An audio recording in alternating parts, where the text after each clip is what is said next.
Turning to the first good idea, talking about fostering a climate of urgency and demonstrating that real change is possible. I was careful in framing this by saying it's about creating a sense of urgency. I should say about fostering a sense of urgency, not creating a climate of urgency. Some may remember John Snowballin, the Minister of Education, who said that the key to organizational change was to create a crisis. Well, I reject that completely, because that just leads to cynicism, skepticism, disempowerment, disengagement. But you do need to foster a climate of urgency. And the lesson I want to share is one that I took from a major Canadian retailer, the CEO of a major Canadian retailer, who reminded me that he had to report to his shareholders every 90 days, and 18 months is an eternity. The message really stuck. And it's in real contrast to most of the work we do, where we don't typically report to shareholders, but our board members are typically on board for a very short time, and our staff are on term contracts. So we have to be able to demonstrate real change, and they need to be able to see the results of the work. I want to give a couple of examples of this. The first, again, from the Association of Canadian Publishing, from my time there, where, again, the federal government had cut funding 55%. The fear was the sector would not survive 18 months. We pulled together a strategic plan of attack, got membership buy-in, and launched a 3-point plan in a space of 90 days. And by about 6 months later, we had received the first whack of new funding. So that gives you a sense of time frame. With WUSC, it was even a bigger challenge because we had been given 6 months' notice about our core volunteer program.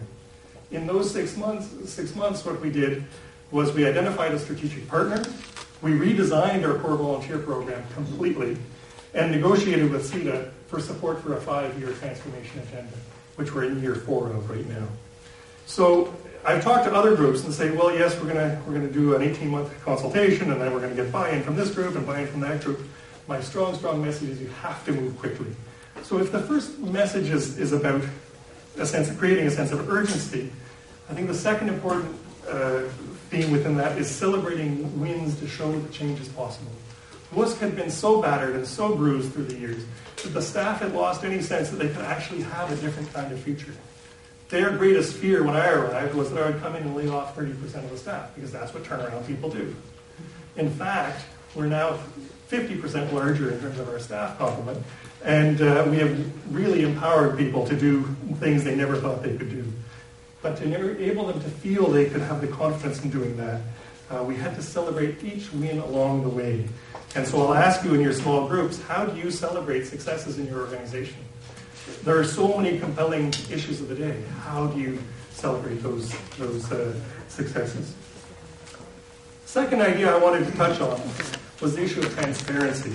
And in the handout you'll see I've quoted Houston, we have a problem, which is a reference to the Apollo 13 saga.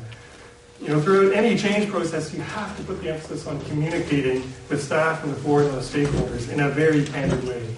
And although staff members are often the closest to the problem, they're often the last to see the need for change. So, as I mentioned, WUSC's revenues have been in a period of real decline. The programs are not being renewed. Others really wondered if WUSC needed to exist at all. But the staff weren't focused on the need for change. They were focused on, would I have a job? So having to have a really bold and frank discussion with staff is critical. Again, with board members being absolutely candid, the hard truth about the challenges facing the organization, the chances of success, and the risks. I have had tremendous board support over the last 5 years to do things that WUSC had never contemplated before. Imagine taking your largest single program and aligning it completely with a Montreal-based NGO. It was completely new to our board. It was a very high-risk endeavor, but because they knew both the scope of the challenge and what the risks were, they were able to come along with me. I want to talk about stakeholders, and get ready because I'm going to talk about a meeting you and I had. In each of the cases, having the tendency is to put on a brave face with stakeholders and only share the good news. And in each of those 3 turnarounds that I've been involved in, having a critical, quiet discussion where you're able to articulate the problem and demonstrate a path forward and get the buy-in of those stakeholders. The first was with the Director General of cultural industries, who happened to also to be newly appointed. And he had just come from the fisheries file. He said, you know what, the publishers are worse than fishers in terms of their sense of entitlement, in terms of their lobbying style. We need to create a new kind of relationship.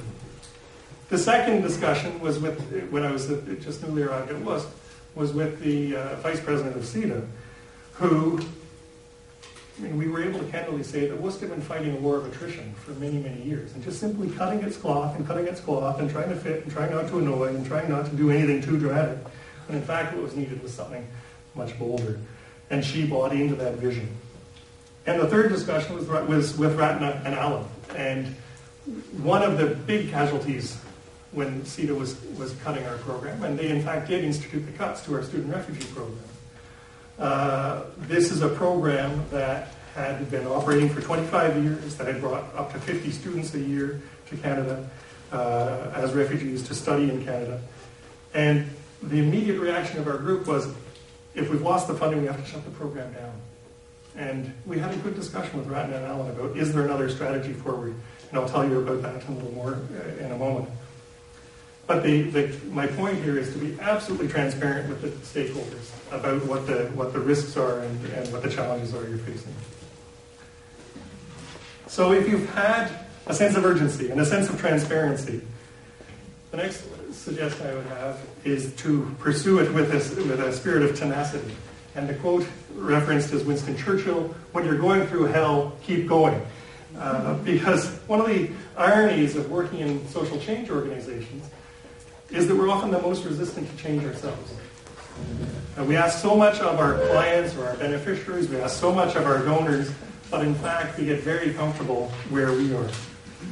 And when asking anyone to change, there's an implicit criticism of what that what they're doing is simply not good enough. And so people are naturally on the defensive. So there will always be a chorus of doubters, and you need to be ready for pushback.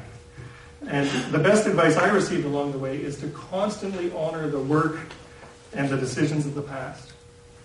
Those were decisions made in good faith at the time, but insist that new approaches are required to achieve the founder's original vision. The fourth idea that I want to leave with you is the idea of humility.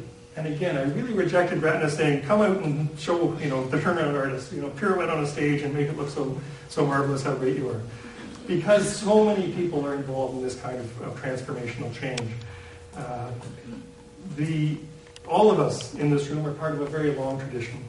We're a force for positive change, seeking the increase of civil society, of greater participation, and of greater inclusion. And so keeping a sense of that tradition, that others have gone before, that others have made progress, and that others today are also doing excellent work, strengthens the likelihood of success. The quote I've used that's on your sheet is nunc conosco ex parte, which is Latin taken from the Bible and means now I know only in part. And it's a constant reminder that we have to seek the views and experiences of others, the wisdom, and that leadership is about harnessing the power of others and the ability to get them engaged in the project. We can't do any of these things alone. In each of the turnarounds I've been involved in, we developed a conscious strategy of reaching out to unlikely allies. It may sound funny to those that aren't part of the book publishing world, but writers, publishers, printers, and retailers had never actually sat around the same table to talk about the future of their industry. Publishers and writers sort of are traditionally have a creative relationship. Printers are constantly wanting to be paid. Retailers are constantly sending books back.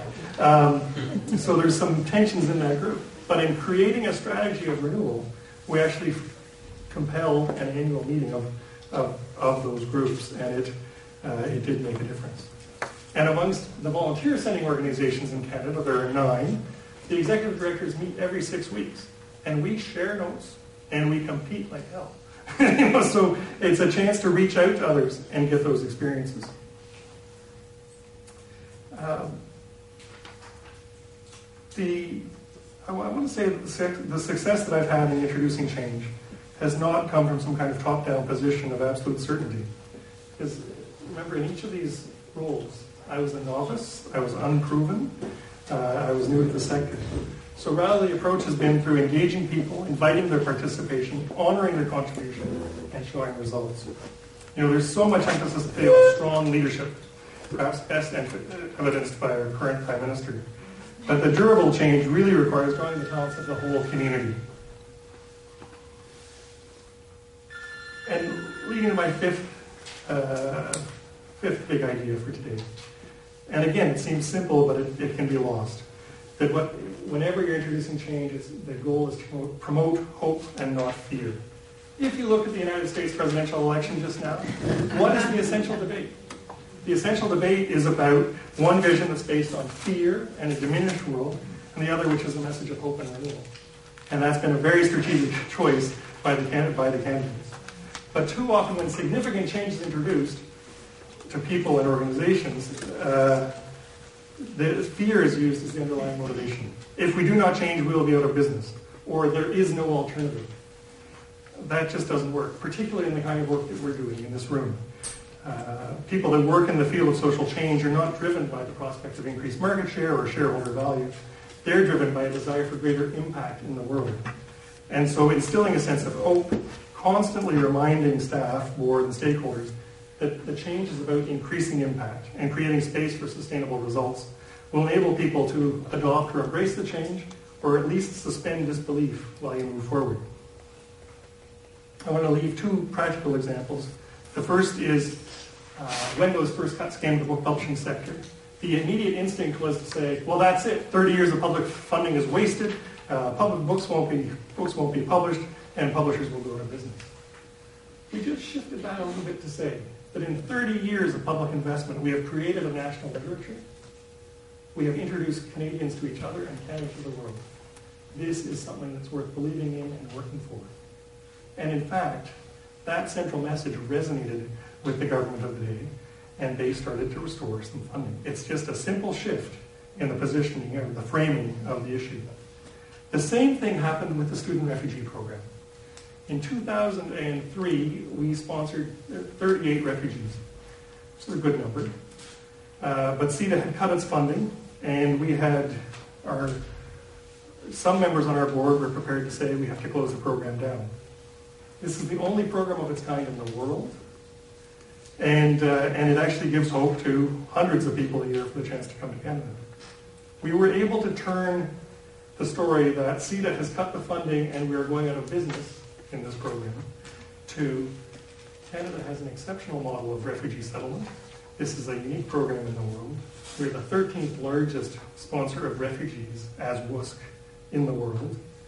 And later this year, we will be welcoming the 1,000th student. Suddenly, things, you're moving from having a going out of business sale to how can we invest in this vision exercise. So in each of the cases, the emphasis needs to be on shifting the crisis into a way of fostering hope.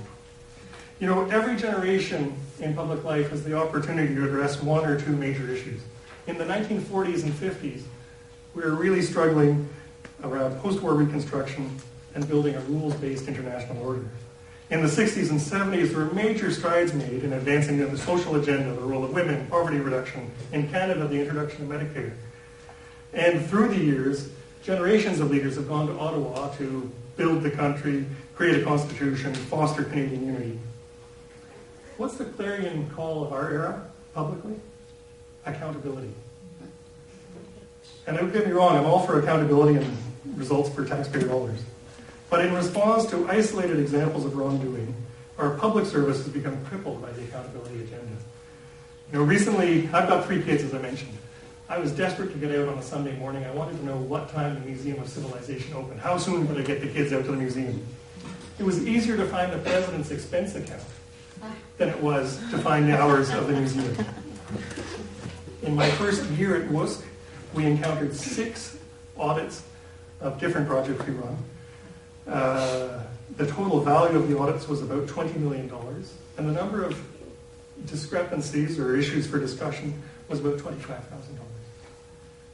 The amount of time and effort that went into pursuing that level of accountability completely distracts us from what our real work is. And related to this accountability agenda is a real focus on results-based management.